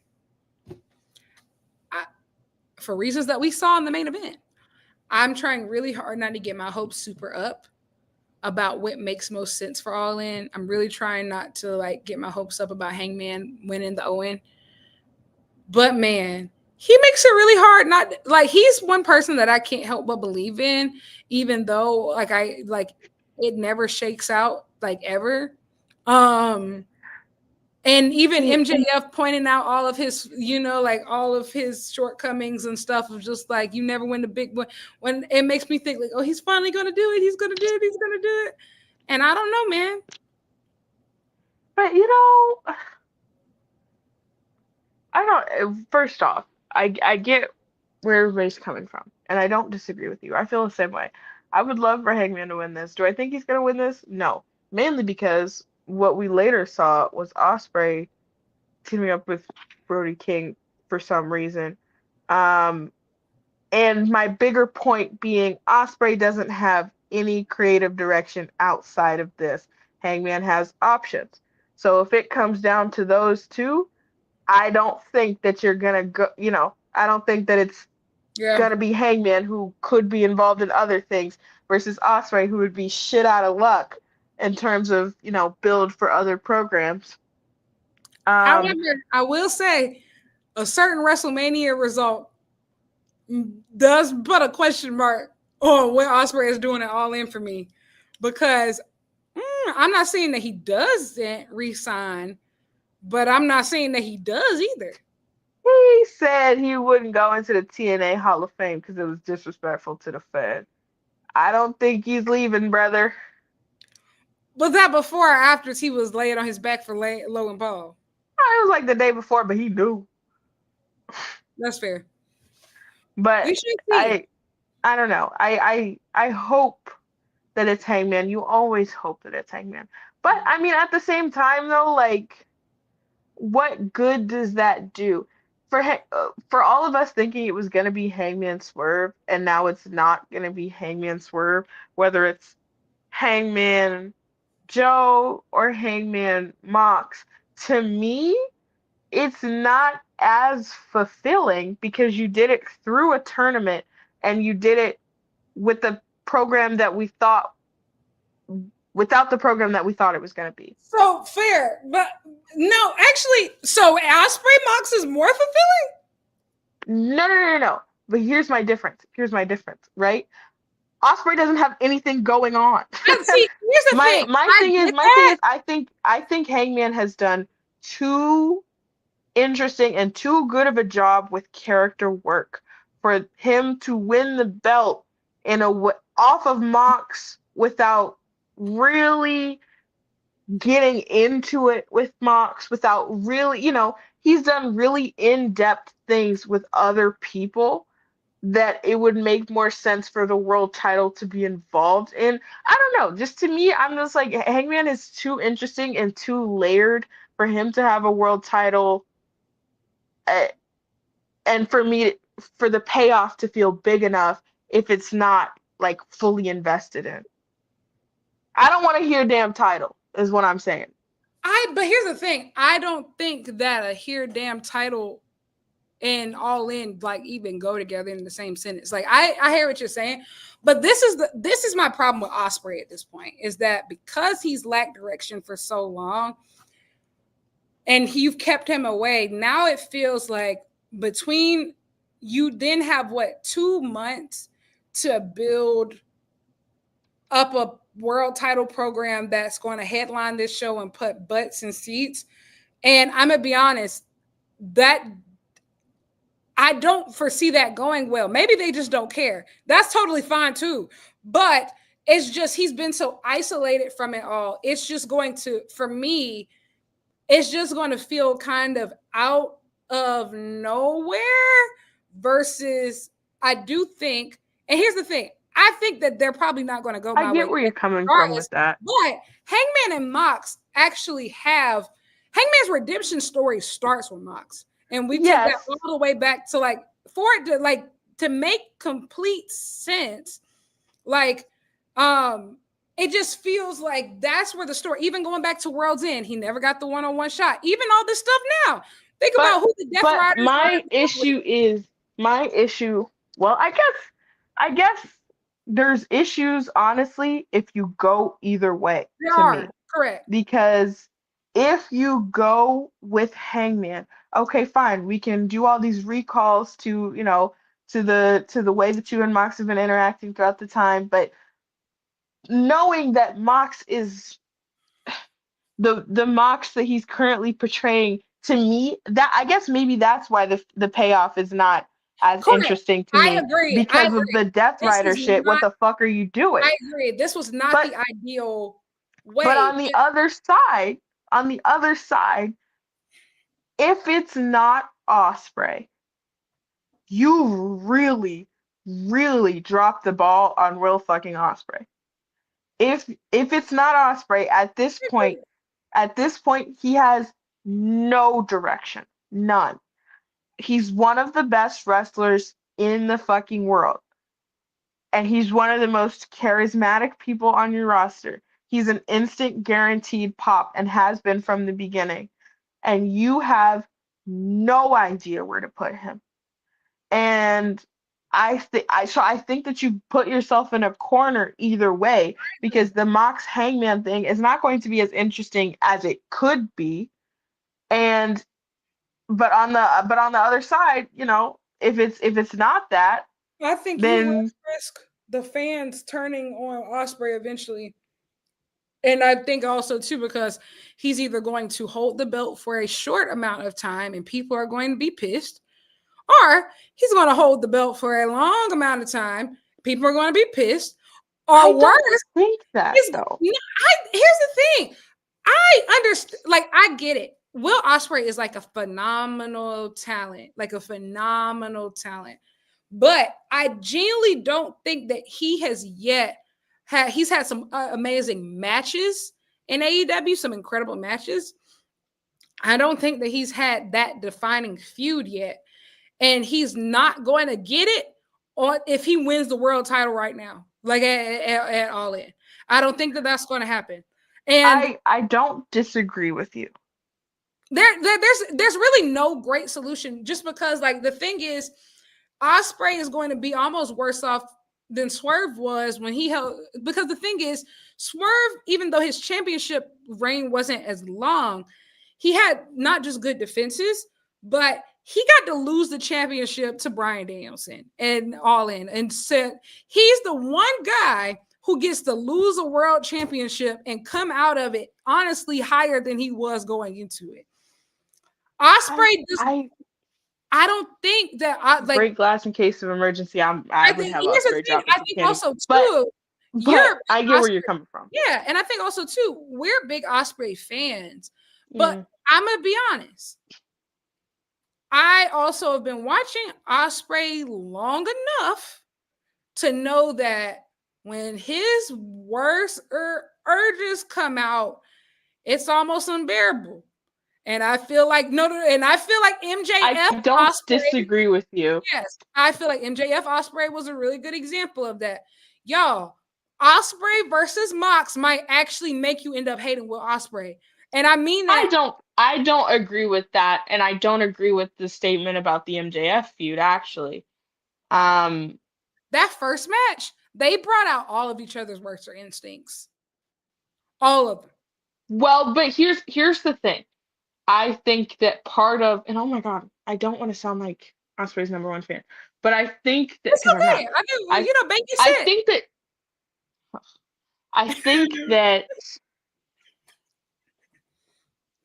think that he has that same. I mean, he's got the ego and the hunger of all the great wrestlers. He does. And I think that we saw that, yes, in the MJF feud, tenfold. Not wanting to be outdone in any respect. But I enjoyed all of that. But my thing was, I didn't think that I didn't enjoy all of it. I'm lying. Because I didn't think that we needed to go that fucking long that whole time. But my bigger point, I don't think that your audiences turn on Osprey at all because at least he's taking the belt off Mox. And I think the reality is that Osprey is the way AEW has been treating him has been very spectacle like. He is he's an isolated soul attraction. Will Ospreay's gonna be here, and whatever capacity we can put him in, whether it's a tag, whether it's an 8-man, they tell that nigga get on a plane and that's what he do. We'll figure it out when you land, bruv. Do I think that now is the time for him to win the world title? No. Do I want him anywhere near the world title knowing how convoluted it is right now? No. But you need to do something. That is my bigger point. It's But here's the because thing, I think you put yourself in a position right now where it seems like the only thing that he can do is be involved in the world title picture. Otherwise, you got to get to building something and get to building something fucking quick. And I think we're back from to scratch. And I think we're avoiding a very real possibility, and it all goes back to, and like we talked about it before this, but I'm trying not to let it sour my feelings about All In. But also, let's just be real. A real scenario is that Mox just retained, and I'm gonna be honest. Like by then, I'm gonna be real. By then, you will have killed off Osprey, Swerve, Hangman. I mean OC and Jay White to a lesser extent. You will have genuinely knocked down all of the top faces in the company in such a spectacular fashion. Then it's going to get on. Will fans turn on Darby? And I know we all are just banking on people just being so excited by the time the title changes. And I do believe, like the night of course, people going to cheer. But going forth, bro, all of this is a clusterfuck. There's at least agreed. By the end of all of this, at least one or two top guys in AEW, anywhere between 1 to 3 people, will be significantly devalued in the process of this all playing out, no matter who ends up. Regardless, because of what they've already done, because of what AEW has already done to this point. Agreed. And I agree that if Darby wins, and if for some reason Mox retains, and it's Darby that takes the belt off him, then yes, the night of, everybody will be like, "We are saved. Thank you from the Death Riders." I think the ideal scenario is that Darby does not have that belt for very long at fucking all, and we reset and we move on. If we're getting that far, that's like disaster planning. If we're getting that far into it, then it's a really short title reign for Darby. Maybe one pay-per-view. He doesn't need a world title, and that's how you avoid people hating him. But imagine, but also at the same time, imagine doing all this, waiting, dragging all this out, getting rid of everybody just for him to only hold it for one pay-per-view cycle. Wrestle Dream to Full Gear is a month.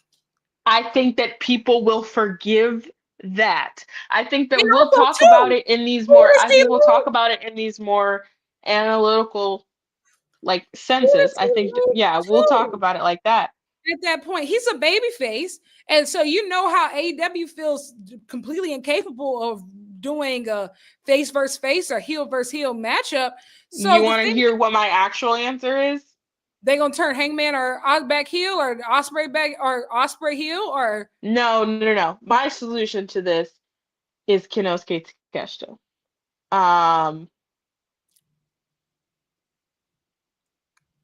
I think that would be great. I think Darby comes back, holds the title for one pay-per-view cycle, and then Konosuke Takeshita murders him, and then then you have Takeshita world champion, and you can do any of those feuds plus. And I if you have the belt taken off of Takeshita by Hangman, or the belt taken off of Takeshita by Ospreay, I think we've reset, re-legitimized the world title. But do you see how badly AEW has fucked this up? That now we have to yeah, think and three world champions ahead. I think even too, I think there's two major flaws in your plan. Even though I would love it, right? I would love for Takeshita to win the world title this year. Number one is, I'm gonna be honest, I think that around that time, because if Darby wins the world title at Wrestle Dream and even hypothetically drops it, let's say at Full Gear, by then we're at November. Takeshita will likely not be in AEW at that point. Like that is prime. Get ready for Wrestle Kingdom season. He will probably be wrestling primarily in Japan by that point. Like at least for that part of the year. And then two, I think an even more immediate concern, I think Takeshita will be a babyface by All In. I think that now that you might be right. Yes, I think that it's very clear, like and I can tell by the fact that they just letting Takeshita just wrestle as much as they do. It's like the summer of 2022 all over again, where he's just wrestling his way into people's hearts. So he's about to become a babyface. He's not going to be a heel by this time. You know, at the end of the year, I don't Free see him. it. And so, like, it's just like, you've neutered all your top heels in the process. I'm going to be honest. You want to know who might be the only person left who is a legitimate heel to be world champion? Ricochet. Don't say Ricochet. It's the truth. Big Fletch. Because you neutered Hangman's run, heel run. You ended up Kyle Fletcher probably won't be winning it off Darby. Let's just be real. Yes, he will. Yes, he will. Yes, he will. For sure. But like everything is fucked. And not even just that's fucked. Guess what? The women's title is fucked too, but I'm gonna get there. It's just like, bro, we're getting to this point of just think about it. And I will say, you got three guys who really need to, like, let's just be real. Winning a world title once, unless you just have like a once in a lifetime reign, you really got to win it twice to really be cemented as him. Clearly, because Mox has held it 4 times, right? Yeah. You got Hangman, Swerve, and MJF all waiting on a second reign. You have several people waiting on not even them. I'm sorry. Kenny Omega. It's also waiting on a second reign. Hey, you know what? Matter of fact, scrap all these ideas. Put the belt on Kenny Omega tomorrow morning. But that's another problem that coming out of All In. You want to know why? Because coming out of All In, we might have what's All In, for all intents and purposes, is going to feel like a second world title be created in that unification match. And so, but you know what that does? Well, I was gonna say the result. Imagine Mox retains, and you just saw Kenny Okada tear the house down and unify them belts. Dear God, what a company, man. But hey, if Mox retains, belts are unified, Kenny wins, Kazuchika Okada, I have a mission for you. Yes. Hey, I can get jiggy with that. Okada beating Darby. Don't forget about him. He be wrestling once every quarter. And I'm gonna be honest, and he only pull up when y'all call him. He just like Mox. He only pull up when the title involved. He actually. Hey, if we're in a true break glass of a case of emergency, we need to put this belt on somebody established. We need to put this belt on somebody that will automatically have name association that adds that back to the title and reestablishes it. Don't forget Kazuchika Okada work here, bro. Cash Money Kazu, and I'm gonna be Cash real. Money Kazu. I can see him. I do believe even though Takeshita has been here longer, I believe that Okada will be the first Japanese world champion in AEW. I mean, it's hard to disagree with that because I mean he's Kazuchika Okada. But when I get that feud, brother. Yeah, let's go ahead and let's get to the rest of the show. Yeah, Cash Money Kazoo save us. Next, the tag match was really good. Osprey and Josh Alexander versus not Josh Alexander, sorry. It was Osprey and Brody King. Yep. Versus Takeshita and Josh Alexander. Really good. Honestly, I'm gonna be real. I need Kyle Fletcher and Will Osprey to stay far away from each other. Me too. I don't even like them looking at each other for real. Let's move on. It's not that it's bad. It's just we need to move on. Do something else. But that's the thing. I think that to me that is so indicative of how redundant Osprey's booking is because why are we still doing this? You want to know what's so funny? Hangman and Stat have the same booking, and Osprey and Jamie Hayter have the same booking. They're like identical. Similar at least for sure. Yeah, like it's kind of crazy. Next, we had the main event, which was the women's Owen Hart semi-final. We had Jamie Hayter versus Kris Statlander. This match was really good. I'm gonna be honest. I tempered my expectations going into it of just like I knew not to expect Mercedes versus Athena. So I didn't. I should have, but I didn't. I think that's why a lot of people were disappointed because I ain't gonna lie. On Twitter, y'all funny because I saw a lot of people wasn't talking about it like that. And I'm just like, it wasn't bad. Like it was really good. It just wasn't Mercedes versus Athena. But you know what else though? I don't think that it wasn't either one of their best matches by any margin. No. And I think that part of the disappointment, if you can call it that, with a good match is that we've seen both of these women at different times be great. Mm-hmm. So, with that, I watched this match being like, you both clearly have so much more left in the tank than what this match provided. So it was not disappointing to me, but underwhelming considering what I know it can be. Because I've seen both of y'all freak. I've seen you both freak, and this wasn't that. Yeah. I also say too of just like I'm not mad that Jamie won. I feel very similar. I feel very similar about the women's world title as I do about the men's, but honestly, probably to a bigger extent. And I get it. Everybody has an agenda. Stan Twitter has honestly been all over this shit. But I agree. Mercedes' first loss being to Jamie just doesn't make sense. I'm going to be honest. It doesn't feel earned. And especially when you have so many people who have tried to beat her so many times. And so I'm going to be honest. I think Mercedes might be winning. Like Mercedes might be winning just because I don't see, and it's no offense to her. I really like Jamie Hayter. It's a lot. All of this is on really more so the booking. I don't think that they've really built her they built her strong, but does she yet feel no like the talent like a Stat or a Willow or a Tony no. Or no?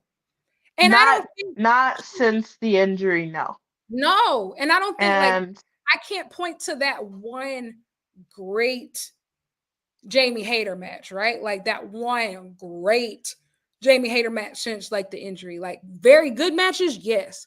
But that one great, this is making everybody spreadsheet. Like this is like the match.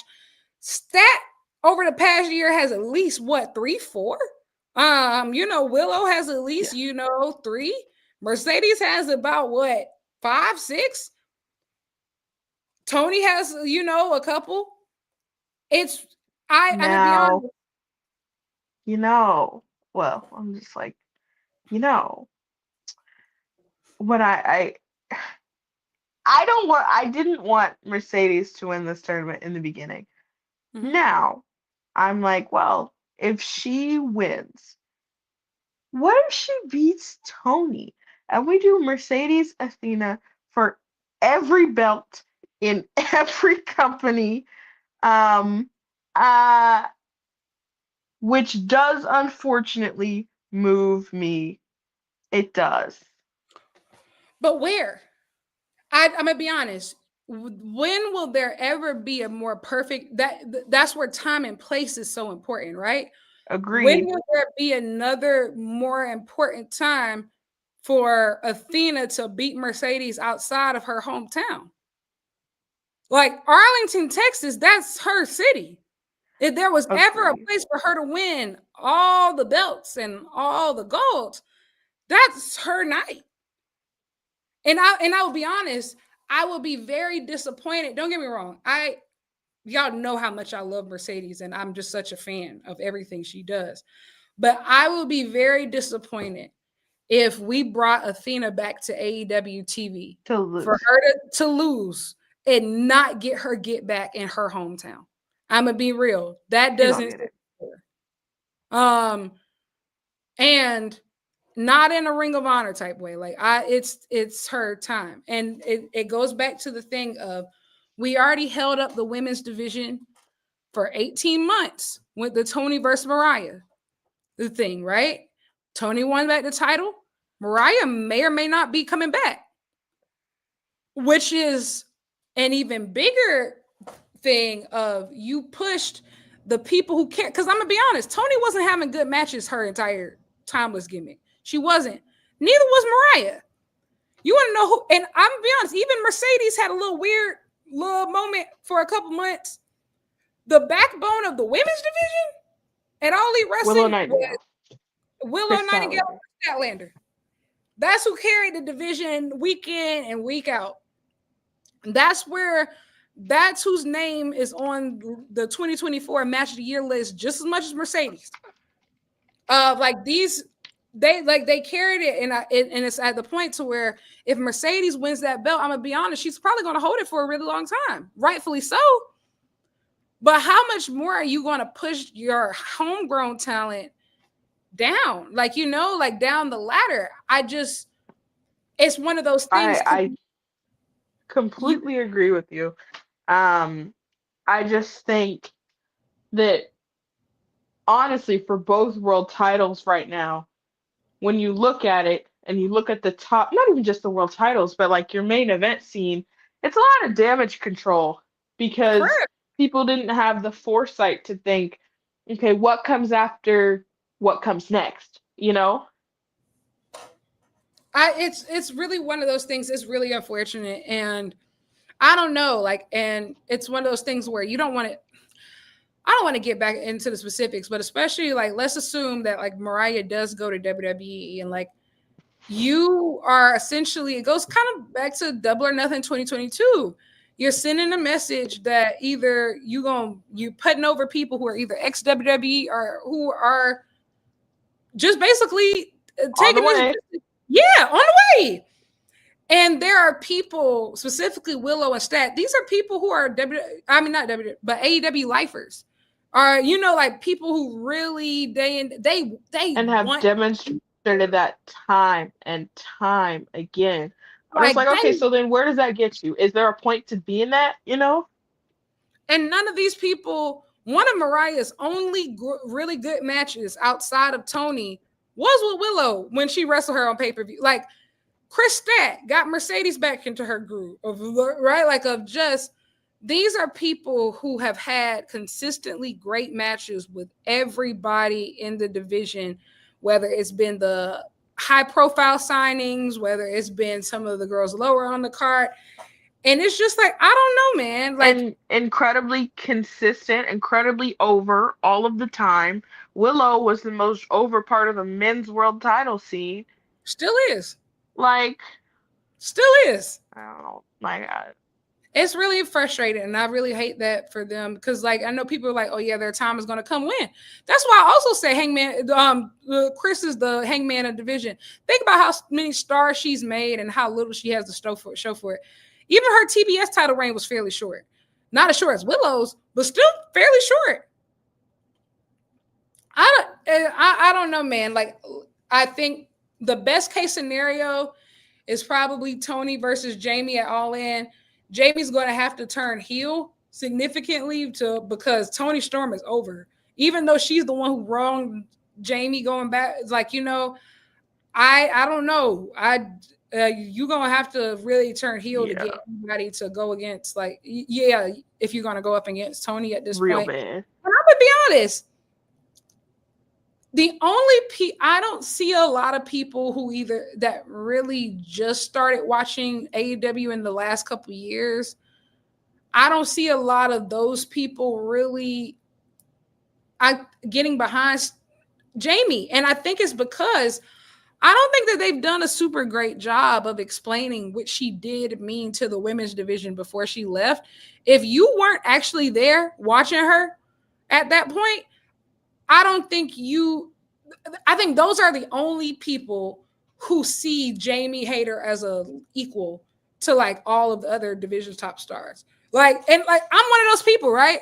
But I don't think that they've made it very clear. That's why I don't really see her beating Mercedes at this point. Unless you get some type of interference. I know there's not supposed to be any interference in Continental, Foundation matches. Wait, is it that rule for Owen matches or just Continental Classic? No interference. That's a C2. Okay, so maybe, this makes perfect sense for, and interference is the only way I see it happening.